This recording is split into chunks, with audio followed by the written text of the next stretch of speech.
Hello friends, मैं तिलक शर्मा आज toppers course academy के यूट्यूब चैनल में आज आपका स्वागत करता हूं। आज हम लोग बात करने वाले हैं सीयूटी एग्ज़ाम के बारे में। तो सीयूटी का जो अपकमिंग एग्ज़ाम है, इसमें आपका एक सेक्शन है जीटी का। अगर जीटी के सेक्शन के बारे में हम लोग बात करते हैं तो जीटी के सेक्शन में आपके 3 सब्जेक्ट आपके कवर होते हैं। थ्री पार्ट में इसको डिवाइड किया गया है। एक इसमें लॉजिकल रीजनिंग का पार्ट है, सेकंड वन इसमें जीके का पार्ट रहेगा और साथ में आपका क्यूए क्वांटिटेटिव एप्टीट्यूड का पार्ट है। इन सब के अलग अलग आपके सेक्शन 3 सेक्शन में इनका अलग अलग पार्ट रहेगा। इनमें क्वेश्चंस, नंबर ऑफ क्वेश्चंस कितने पूछे जाएंगे एग्जाम में, तो इसके बारे में अगर हम बात करें तो लॉजिकल रीजनिंग है आपका ये 33.3% पार्ट। जो जितने भी आपके टोटल 60 क्वेश्चन है उसमें से आपके 33.3% क्वेश्चन हैं वो लॉजिकल रीजनिंग से रहने वाले हैं। इसके अलावा आपका जीके वाला सेक्शन रहेगा जिसमें 38.1% क्वेश्चन आपके पूछे जाएंगे। साथ में आपका क्यूए से 28.6% क्वेश्चन आपके एग्जाम में आने वाले हैं। अब इन सभी सेक्शन में आज हम लोग बात करने वाले हैं लॉजिकल रीजनिंग वाले सेक्शन की। तो लॉजिकल रीजनिंग जो सेक्शन है ये वही रीजनिंग का पार्ट है जो कि हम लोग किसी भी कॉम्पिटिटिव एग्जाम के रेस्पेक्ट में पढ़ते हैं। तो जब भी हम लोग एकेडमिक से कॉम्पिटिटिव एग्जाम में जब स्विच करते हैं तो वहाँ पर हमें क्या है, एक कुछ परसेंटेज कोई क्राइटेरिया नहीं होता। हमें एक कट ऑफ क्लियर करना होता है, उसी के रेस्पेक्ट में हमें सारे सब्जेक्ट पढ़ने होंगे क्योंकि यहाँ पर आपका कंपटीशन सारे ऑल ओवर इंडिया में सारे स्टूडेंट से रहता है। तो रीजनिंग का जो सेक्शन है इसको हम लोग आपका 3 पार्ट्स में कवर करते हैं। रीजनिंग का सेक्शन जो रहेगा इसको 3 पार्ट्स में हम कवर करेंगे। सबसे पहला पार्ट रहेगा वर्बल रीजनिंग।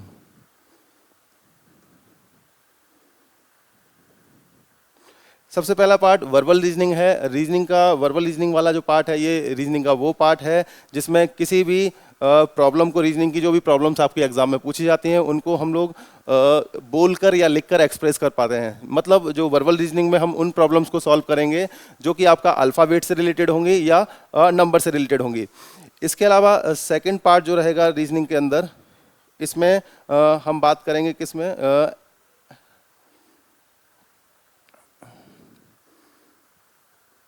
एनालिटिकल रीजनिंग की। एनालिटिकल रीजनिंग में आपका रीजनिंग का वो पार्ट रहेगा जिसमें आपका लॉजिक से, आपका लॉजिक जो भी आपके बेसिक आइडियाज़ रहेंगे, लॉजिक रहेंगे, स्टेटमेंट से रिलेटेड जो भी क्वेश्चंस आंसर हैं वो सारे आपके हम इस सेक्शन में कवर करते हैं। इसके अलावा तीसरा सेक्शन है आपका विजुअल रीजनिंग, जिसको हम लोग नॉन वर्बल रीजनिंग भी बोलते हैं।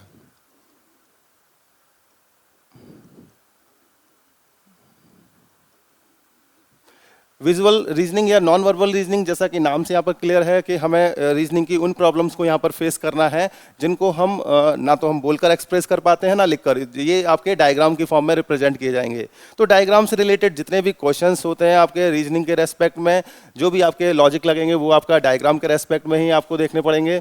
तो वो सारी टॉपिक आपके नॉन वर्बल रीजनिंग में कवर होंगे। तो सबसे पहले आपका रीजनिंग के पार्ट जानना जरूरी था कि रीजनिंग जो होती है वो आपका इन 3 सेक्शन के अंदर कवर होगी। इसके बाद अगर हम बात करें तो इन तीनों पार्ट में कौन कौन से टॉपिक ऐसे होते हैं जो हमें कवर करने होंगे, और स्पेशली आपका जो सीयूईटी का एग्ज़ाम है उसमें कौन से टॉपिक आपको कवर करने होते हैं, और जो अदर कॉम्पिटिटिव एग्ज़ाम है जैसे एसएससी हो गया या फिर आपके जो भी आपके बैंकिंग के एग्ज़ाम हो गए या फिर जो भी स्टेट के एग्ज़ाम हैं उनमें क्वेश्चन किस टाइप से पूछे जाते हैं और यहाँ पर किस टाइप से क्वेश्चन पूछे जाएंगे, उनमें क्या डिफरेंस है, वो सारी चीज़ें भी हम लोग जान लेते हैं। तो सबसे पहले हम लोग फर्स्ट पार्ट के बारे में बात करेंगे, वर्बल रीजनिंग।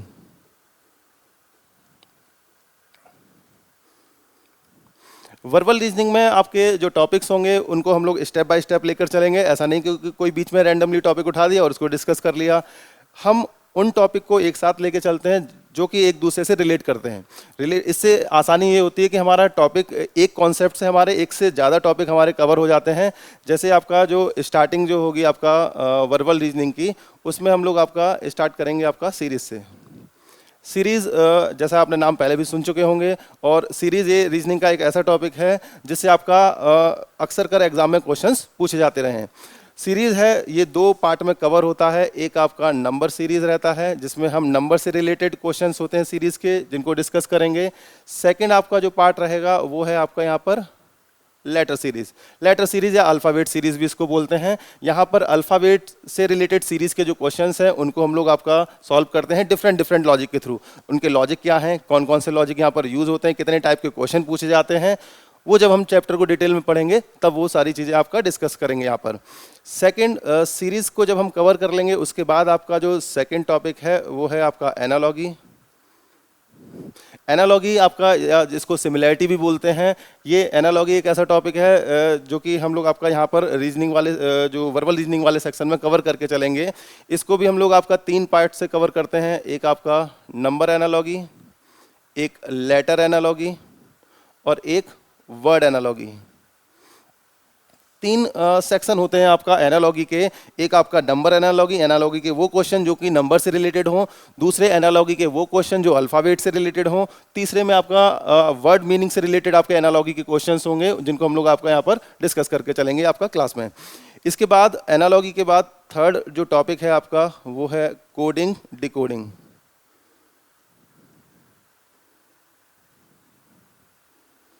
तो कोडिंग डिकोडिंग किसी भी कॉम्पिटिटिव एग्जाम के रेस्पेक्ट में काफ़ी इंपॉर्टेंट टॉपिक हो जाता है। तो ऑब्वियसली आपका जो सीयूईटी का एग्जाम है उसके रेस्पेक्ट में भी ये टॉपिक काफ़ी इंपॉर्टेंट है। कोडिंग डिकोडिंग और एनालॉगी आपके काफ़ी मिलते जुलते आपके सिमिलर टॉपिक हैं जिनको जब हम लोग आपका क्लास में डिस्कस किया जाएगा आप देखेंगे कि इन दोनों के कॉन्सेप्ट, चाहे वो आपका जितने भी लॉजिक हैं आपके नंबर से रिलेटेड हों, लेटर से रिलेटेड हों या वर्ड मीनिंग से रिलेटेड हों, वो सारे एक दूसरे से आपके रिलेटेड रहते हैं। तो यहाँ पर कोडिंग डिकोडिंग भी हम लोग 3 टाइप से कवर करते हैं। एक आपका number coding decoding, letter coding decoding और वर्ड कोडिंग डिकोडिंग। तो 3 पार्ट में आपका इसको भी हम लोग कवर करके चलते हैं। इसके बाद नेक्स्ट आपका और इम्पोर्टेंट टॉपिक जिसमें आपका प्रीवियस ईयर के जो पेपर एनालिसिस करने के बाद पता लगा है कि इससे भी आपके काफ़ी क्वेश्चन पूछे गए हैं। तो 4th नंबर पे टॉपिक जो रहेगा आपका ऑड वन आउट। इसको हम लोग आपका एक दूसरे नाम से भी जानते हैं कॉम्पिटिटिव एग्जाम में, इसको हम लोग बोलते हैं क्लासिफिकेशन। क्लासिफिकेशन या ऑड वन आउट, जैसा नाम से क्लियर है कि क्लासिफिकेशन मतलब हमें डिफ्रेंशिएट करना है। क्या डिफ्रेंशिएट करना है? ये आपका जो ऑड वन आउट है ये भी आपका ऊपर वाले 2 टॉपिक के सिमिलर 3 पार्ट में आपका कवर होगा। एक आपका रहेगा इसमें नंबर क्लासिफिकेशन, दूसरा लेटर क्लासिफिकेशन और तीसरे नंबर पर वर्ड क्लासिफिकेशन। तो इसको भी हम लोग 3 पार्ट में कवर करके चलेंगे, एक नंबर, लेटर और वर्ड क्लासिफिकेशन। तो क्लासिफिकेशन जैसे आपके 4 ऑप्शन आपको गिवन होते हैं। यहाँ पर आपको कोई भी लॉजिक आपका जो भी लग रहा होगा आपका उस लॉजिक के थ्रू आपको ये पता करना होता है कि 3 ऑप्शन में 3 में क्या सिमिलरिटी और तो 4th वन ऑप्शन कौन सा है जो कि उन बाकी तीनों से उस प्रॉपर्टी के थ्रू अलग है। तो यहाँ पर हमें जो भी आपका अलग डिफरेंट ऑप्शन है उसको सेलेक्ट करना होता है। अब उसमें क्या क्या लॉजिक लगते हैं वो सारी चीज़ें हम लोग आपका इसके अंदर डिटेल में डिस्कस करेंगे। इसके बाद 5th नंबर पर symbol and notation. Symbol and notations ये आपका बॉडमास वाले प्रिंसिपल पर बेस्ड टॉपिक है। बॉडमास वाला प्रिंसिपल कौन सा, जो कि हम लोग आपका मैथमेटिक्स के अंदर पढ़ते हैं, एप्टीट्यूड के अंदर। तो यहाँ पर ये जो टॉपिक है ये आपका डिपेंड करेगा आपका बॉडमास के प्रिंसिपल पर। बॉड मास की प्रिंसिपल में पहले हमें ब्रैकेट को सॉल्व करना होता है, जैसा हम लोग पढ़ते हैं पहले ब्रैकेट सॉल्व होता है, फिर ऑफ, फिर आपका डिवीजन, मल्टीप्लिकेशन और फिर एडिशन और उसके बाद फिर सब्ट्रैक्शन। तो बॉड मास वाले प्रिंसिपल पर आपका सॉल्व किया जाता है। अब सवाल ये उठता है कि अगर इसको बॉड मास वाले प्रिंसिपल यानी कि मैथमेटिक्स के रूल से सॉल्व कर रहे हैं तो इसको हमने एप्टीट्यूड से क्यों हटाकर वर्बल रीजनिंग में रखा? तो यहाँ पर डिफरेंस बस इतना सा रहता है कि यहाँ अदला बदली होगी सिंबल की, यानी कि एक्सचेंज होगा किसका, सिंबल्स का। तो किसी भी सिंबल को किसी दूसरे सिंबल से आपका इंटरचेंज कर दिया जाएगा। उसके बाद आपका उस रिजल्ट पर क्या फर्क पड़ेगा वो सारी चीज़ें यहाँ पर हमें फाइंड आउट करनी होती हैं। तो लेकिन आपका जो बॉड मास वाला प्रिंसिपल है वो आपका एप्लीकेबल रहेगा चेंज करने के बाद में। इसके बाद जो लास्ट टॉपिक है इसमें, सेकेंड लास्ट टॉपिक, एक है आपका मिसिंग नंबर और सबसे लास्ट में आपका जो टॉपिक हम लोग डिस्कस करेंगे पार्ट नंबर फर्स्ट में वर्बल रीजनिंग के अंदर, वो है आपका अल्फ़ाबेट सीक्वेंस एंड अरेंजमेंट। तो लास्ट के दो टॉपिक आपका एक मिसिंग नंबर है। मिसिंग नंबर में आपका डिफरेंट डिफरेंट आपका शेप दी जाती है। हो सकता है मैट्रिक्स की फॉर्म में क्वेश्चन दे दिया जाए, हो सकता है आपका सर्कल डायग्राम की फॉर्म में क्वेश्चन दे दिया जाए, या हो सकता है आपका क्वेश्चन जो है वो ट्राइंगल की फॉर्म में कुछ इस तरह से दे दिया जाए। तो कुछ नंबर्स आपको गिवन होंगे, कुछ आपके अल्फ़ाबेट की फॉर्म में भी क्वेश्चन कभी कभार पूछे गए हैं। तो उसके रेस्पेक्ट में आपको ये पता करना है कि जो भी अल्फ़ाबेट आपके गिवन है वो एक किसी भी एक प्रॉपर सीक्वेंस को या किसी भी एक लॉजिक के थ्रू आपके अरेंज किए जाते हैं। तो उस लॉजिक के थ्रू आपका जो क्वेश्चन मार्क है उसकी जगह कौन सा नंबर आएगा या कौन सा अल्फ़ाबेट आएगा वो हम लोग आपका मिसिंग नंबर में फाइंड करेंगे।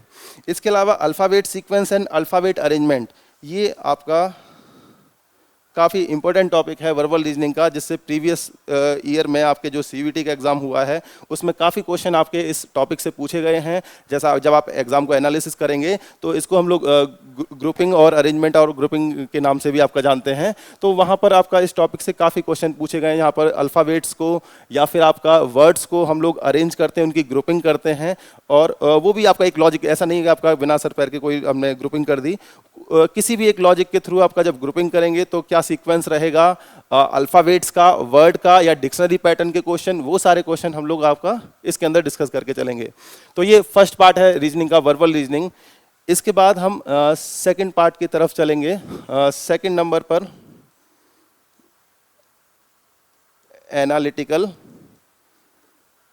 रीजनिंग। सेकंड पार्ट रीजनिंग का एनालिटिकल रीजनिंग रहेगा। इस एनालिटिकल रीजनिंग के अंदर हम कौन कौन से टॉपिक कवर करेंगे उसको भी हम लोग जान लेते हैं। एनालिटिकल रीजनिंग के अंदर जो आपका फर्स्ट टॉपिक रहेगा वो है आपका direction and distance. Direction and distance से रिलेटेड क्वेश्चन कई बार एग्जाम में पूछे गए हैं आपके, और प्रीवियस ईयर में भी अगर आप देखोगे तो हर सेट में, हर सेक्शन में आपका एक एक आपका क्वेश्चन हमेशा पूछा गया है। डायरेक्शन एंड डिस्टेंस की अगर हम बात करें तो कोई भी आपका पर्सन है, कहीं आपका मूव कर रहा है, वो उसके बाद राइट टर्न लेता है, लेफ्ट टर्न ले रहा है, और राइट और लेफ्ट टर्न आपका वो एंगल के रेस्पेक्ट में भी दिए जा सकते हैं, या उससे शैडो से रिलेटेड भी क्वेश्चन आपके पूछे गए हैं आपका इस टॉपिक के अंदर। तो डायरेक्शन एंड डिस्टेंस वाला जो टॉपिक है वो आपका फर्स्ट टॉपिक रहेगा यहाँ पर जो कवर करेंगे। इसके बाद सेकंड नंबर पर ब्लड रिलेशनशिप। ब्लड रिलेशनशिप आपका ब्लड रिलेशनशिप क्वेश्चन है, जो भी हमारे रिलेशनशिप हैं जो हम अपने आसपास देखते हैं, जितने भी, चाहे वो आपका बाय ब्लड हमसे कनेक्टेड हो या बाय लॉ हमसे कनेक्टेड हो, उन सभी टॉपिक को हम लोग आपका ब्लड रिलेशनशिप के अंदर कवर करेंगे। इसके अंदर आपका टोटल 3 टाइप के क्वेश्चंस हैं जो कि पूछे जाते हैं। थोड़ा सा आपका क्वेश्चन को रिप्रेजेंट करने का तरीका चेंज होता है हर एक टाइप के अंदर। बाकी आपका तीसरा जो इसमें टॉपिक है cube and cuboid and dice. तो क्यूब एंड क्यूबॉइड और डाइस से रिलेटेड क्वेश्चन है। डाइस को रिलेटेड क्वेश्चन वो आपके यहाँ पर पूछे जाते हैं एग्जाम में। डाइस से रिलेटेड क्वेश्चन आपके कुछ इस तरह से दिए जाएंगे कि कोई भी एक डाइस होगा, उसकी कुछ पोजीशन आपको दी जाएंगी और उसके रेस्पेक्ट में आपको बताना है कि उसके अपोजिट साइड में कौन सा नंबर होगा। तो क्यूब, क्यूबॉइड और डाइस के से रिलेटेड क्वेश्चन वो हम लोग आपका इस टॉपिक के अंदर कवर करेंगे। नेक्स्ट आपका इसमें टॉपिक जो रहेगा वो है clock and calendar. Clock and calendar ये भी आपके काफ़ी इंपॉर्टेंट टॉपिक हो जाते हैं आपका रीजनिंग के। किसी भी एग्जाम में अगर हम देखते हैं तो आपका क्लॉक कैलेंडर ये ऐसे टॉपिक है जिनसे आपका कभी कभार क्वेश्चन पूछ लिए जाते हैं, ठीक है। इसके बाद क्लॉक एंड कैलेंडर आपका जो हम कवर करेंगे। इसके बाद आपका जो नेक्स्ट है टॉपिक उसमें ranking and seating arrangement.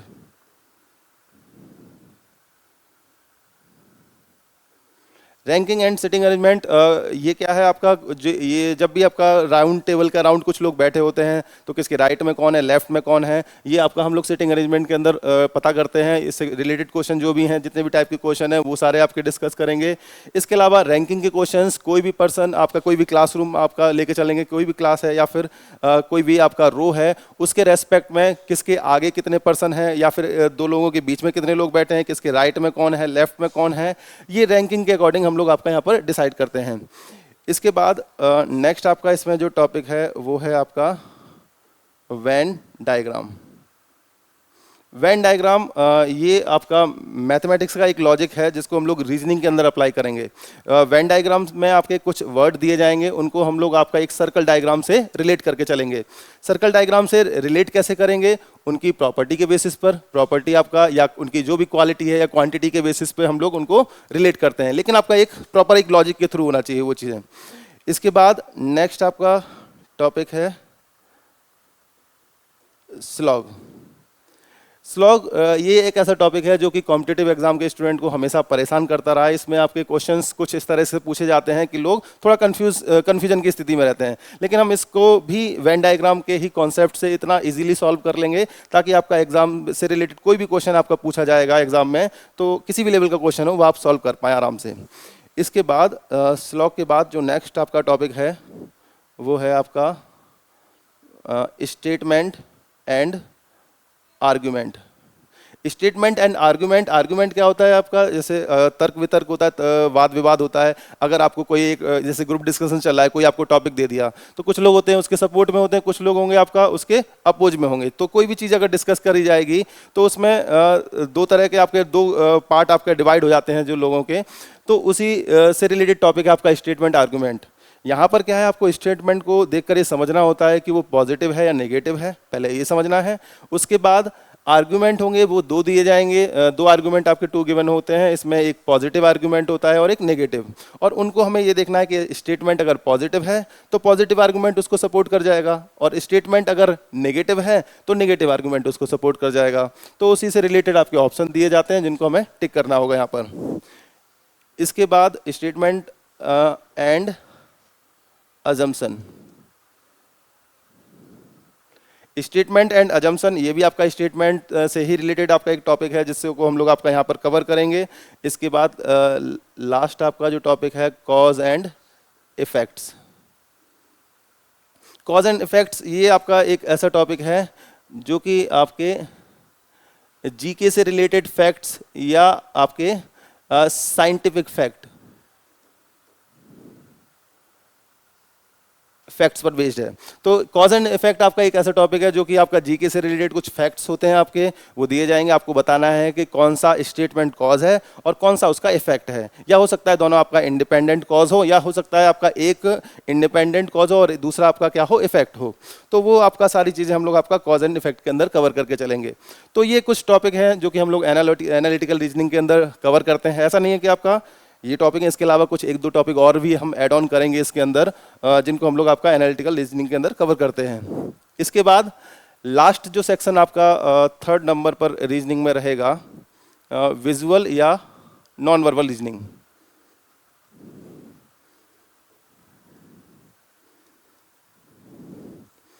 Visual reasoning आपका जो पार्ट है, इसमें आपके टॉपिक तो कई सारे हैं, लेकिन रीजनिंग के रेस्पेक्ट में आपके जो सीयूटी के एग्जाम है उसके रेस्पेक्ट में हमें कौन कौन से टॉपिक कवर करने हैं। कुछ ही आपके टॉपिक हैं जो कि आपका हाईलाइटेड किए गए या फिर पिछले आपके प्रीवियस ईयर एग्जाम में पूछे गए, उन्हीं को हमें कवर करना है। सारा कवर करके नहीं चलेंगे कि हाँ कि सारे हम कवर कर रहे हैं एसएससी के रेस्पेक्ट में। तो इसमें सबसे जो पहला टॉपिक रहेगा, जैसे आपका सीरीज, एक टॉपिक सीरीज हमने वर्बल रीजनिंग के अंदर देखा था, दूसरा एक सीरीज हमारा यहाँ पर भी रहेगा। उसमें और इसमें क्या फ़र्क रहेगा? वहाँ पर जो सीरीज रहेगी वो नंबर और अल्फ़ाबेट से के रेस्पेक्ट में थी। यहाँ पर जो सीरीज़ का जो क्वेश्चन रहेगा उसमें आपके डायग्राम दिए जाएंगे, और डायग्राम एक किसी भी एक प्रॉपर पैटर्न को फॉलो कर रहे होंगे और उसी के अकॉर्डिंग बताना है कि आपको नेक्स्ट डायग्राम कौन सा आएगा। इसके अलावा यहाँ पर एनालॉगी भी टॉपिक रहता है, जैसा वहाँ पर था यहाँ पर भी एनालॉगी है, लेकिन किसके रेस्पेक्ट में? डायग्राम के रेस्पेक्ट में। इसके बाद नेक्स्ट आपका इसमें क्लासिफिकेशन भी रहेगा। क्लासिफिकेशन या ऑड वन आउट, यानी कि 3 डायग्राम होंगे, वो किसी ना किसी तरीके से सिमिलर होंगे, और एक डायग्राम होगा जो कि उन बाकी सबसे अलग होगा, उसको हमें यहाँ पर आपका सेलेक्ट करना होता है। इसके अलावा एम्बेडेड फिगर। एम्बेडेड फिगर आपका एक ऐसा टॉपिक है जिसमें कई सारे पार्ट दिए जाते हैं, उनको जोड़कर कौन सा आपका एक प्रॉपर पार्ट बनेगा वो हमें आपका फाइंड करना होता है। तो डायग्राम दिया जाएगा जिसमें या फिर आपके एक डायग्राम होगा, उसको अगर हम पार्ट कई सारे पार्ट्स में अगर हम डिवाइड करते हैं तो ऑप्शन के रेस्पेक्ट में आपको बता रहा होता है कि कौन सा पार्ट ऐसा है, कौन सा ऑप्शन ऐसा है जो कि आपका उसको के कंप्लीट फिगर को शो करेगा। इसके अलावा पेपर कटिंग एंड फोल्डिंग और काउंटिंग फिगर और पजल्स एटसेट्रा। तो ये आपके टॉपिक जो कि हमारे कवर होंगे, किसके अंदर आपका विजुअल रीजनिंग या नॉन वर्बल रीजनिंग के अंदर। अब टॉपिक तो कई सारे हमने, जैसे आपका तीन पार्ट में हमने देखा कि हाँ 3 पार्ट में बहुत सारे टॉपिक है, आपका 6-7 टॉपिक आपके शायद पहले वाले पार्ट में थे, दूसरे वाले पार्ट में भी आपके 8-9 टॉपिक थे और यहाँ पर भी आपके लगभग 6-7 टॉपिक ही हैं। और इतने बड़े सिलेबस को हमें जो कवर करके चलना है, ये सिलेबस आपका रीजनिंग के जब आप एसएससी के एग्ज़ाम में जाते हैं तो वहाँ पर भी आपका रहता है, लेकिन वहाँ पर और यहाँ पर लेवल का थोड़ा सा डिफरेंस रहेगा। जब आप एसएससी के एग्ज़ाम में जाएंगे तो इन्हीं को एक एक्सटेंडेड लेवल पे पूछा जाता है, एक आपका अच्छे लेवल पे जाके पूछा जाएगा। यहाँ पर आपका जो लेवल है वो एक मॉडरेट लेवल है और आपके जो एग्ज़ाम में क्वेश्चन पूछे जाएंगे उनसे हम लोग एक स्टेप ऊपर लेके चलेंगे। यहाँ पर जो भी आपका टॉपिक डिस्कस होंगे यहाँ पर, तो इनको हमें कुछ इस तरीके से कवर करना है इन टॉपिक्स को कि विद इन टाइम आपके जो क्वेश्चंस हैं वो आपके सारे एग्जाम में फंस जाएं और जितने भी आपके क्वेश्चन आ रहे हैं वो आप क्लासरूम में पहले से ही सॉल्व कर चुके हो। चाहे आपका इस सेक्शन में आपका जितने भी क्वेश्चन जैसे पूछे जा रहे हैं तो कोई भी क्वेश्चन ऐसा नहीं होना चाहिए जो आपसे एग्जाम में सॉल्व ना हो, ये हमारी पूरी कोशिश रहेगी। इसके अलावा सबसे ज़रूरी चीज़ क्या होता है आपका यहाँ पर रीजनिंग के रेस्पेक्ट में, स्पीड और एक्यूरेसी, ये 2 चीज़ें ऐसी होती हैं जिनका हमें ध्यान रखना होता है। तो स्पीड यानी कि क्वेश्चन को आपको स्पीड में करना है और साथ में आपको एक्यूरेसी भी मेंटेन करनी है। ऐसा नहीं कि आपका स्पीड के करने के चक्कर में आप उसकी एक्यूरेसी आप ख़राब कर रहे हैं या फिर आपका कोई भी आंसर ऐसा है जिसमें आपने गड़बड़ कर दी या फिर कोई भी आपने कैलकुलेशन या फिर कोई भी लॉजिक लगाने में आपने वहाँ पर गड़बड़ कर दी। तो स्पीड और एक्यूरेसी दोनों मेंटेन करके चलनी है। और विश्वास करिए ये टॉपिक इतना आसान है कि आपको क्लास जब आप इसकी अटेंड करते हैं तो आपको इतना ज़्यादा अच्छा लगेगा कि हाँ बहुत ज़्यादा रिलेटेबल है। दूसरी चीज़ क्या है कि इसमें कभी आप बोर नहीं होंगे। ये एक ऐसा टॉपिक है रीजनिंग का जिसके अंदर कभी भी कोई भी आपका बोर नहीं होता है। इसके साथ ही यहाँ पर हमें एक चीज़ का बहुत ध्यान रखना होता है, स्विच प्लस कनेक्ट का। स्विच प्लस कनेक्ट ये एक स्ट्रेटजी होती है आपका रीजनिंग के रेस्पेक्ट में, यानी कि आपको एक मेथड से अगर आंसर नहीं मिला है तो वहाँ से स्विच करना है और दूसरे मेथड पे आपको कनेक्ट करना है। क्योंकि कभी कभार क्या होता है आपका एक ही क्वेश्चन के कई सारे आंसर होते हैं। रीजनिंग के अंदर अक्सर कर आपका ऐसा देखा जाता है कि वर्बल, खासकर वर्बल रीजनिंग के अंदर, कि एक क्वेश्चन के एक से ज़्यादा आंसर हो सकते हैं। अगर आपने जो लॉजिक लगाया है उससे आपको सही आंसर नहीं मिल रहा है तो आपको वहाँ से स्विच हो जाना है। ये नहीं कि वहाँ पर वेट करना है कि हमारा आंसर सही क्यों नहीं आ रहा, हो सकता है आपका पेपर में कोई दिक्कत हो या फिर ऑप्शन गलत दिए गए हों, ऐसा वहाँ पर नहीं सोच के चलना है। आपको तुरंत स्विच करके दूसरे मेथड में कनेक्ट करना है। आप अपने माइंड को जितना ज़्यादा रिलैक्स रखेंगे उतना ज़्यादा अच्छे से आप स्विच कर पाएंगे और कनेक्ट कर पाएंगे किसी दूसरे मेथड पे। तो इन्हीं सभी चीज़ों को हम लोग आपका डिटेल में डिस्कस करेंगे। आज आपका एक इंट्रोडक्शन क्लास थी जिसमें आपका सिलेबस के बारे में हमने डिस्कस किया है। नेक्स्ट क्लास में हम इसके जो भी आपका टॉपिक होंगे उन सभी टॉपिक को स्टेप बाय स्टेप कवर करेंगे। Thank you.